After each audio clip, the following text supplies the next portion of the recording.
1976 সালে সম্ভবত বা 77-এ, এক মুঠো ভাত, এই ছবি জাফর ইকবালের সাথে আপনার ছিল। ওইটার কফি, ইন্ডিয়ান একটা ছবি, কফি, রাজেশ খান্না আর ইয়ে ছিল, রুটি কাপড়া আর মাকান। রুটি, হ্যাঁ রুটি, ছবির নাম ছিল রুটি।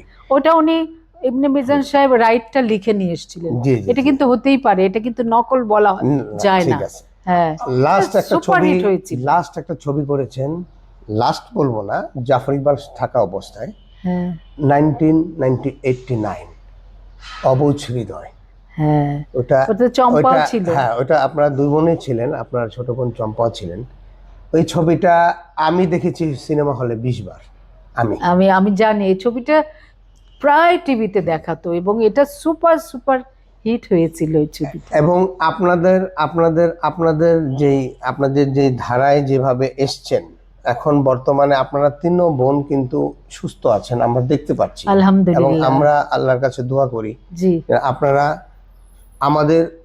আমাদের দেখায় যেন আরো সুস্থ থাকেন, আমরা যেন দেখতে পারি যে আরো অনেক বছর আমাদের সামনে আপনারা সুস্থ থাকবেন, এই দোয়া আমরা করি। আর আরেকটা শেষ কোশ্চেন করব, সেটা হলো যে আপনি আমাদের দেশে এত সুন্দর সুন্দর ছবি দিয়ে গেছেন, এটা আমরা এখনো ইউটিউবে এখনো ছবিগুলি দেখি, 2.5-3 ঘন্টা, 3.25 ঘন্টা সময় নিয়ে দেখি, এটা এখনো সেই ধৈর্য আমাদের মধ্যে আছে, এটা আমরা খুব প্রাউড ফিল করি।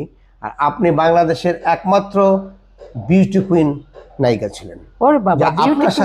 আপনার সাথে অন্য কেউ তুলনা হতো না, সুন্দরী হলেই হয় না। জানি না, তবে আপনারা জানেন যে খুব মজার একটা বিষয়, আমি যখন যে ব্লাউজ পরতাম, যে হেয়ার কাট ছিল, ওই আমার ভক্তরা গিয়ে বলতো, এই আমাকে ববিতা হেয়ার কাট করে দিন, এই ববিতার ব্লাউজ এখানে পাইপিং দিয়ে এইভাবে করে দিন। তো এটা খুব মজা লাগতো, খুব ভালো লাগছে। আর 21শে পদক যে পেলেন 2026, এই অনুভূতিটা আমাকে একটু বলেন, জাস্ট ছোট করে।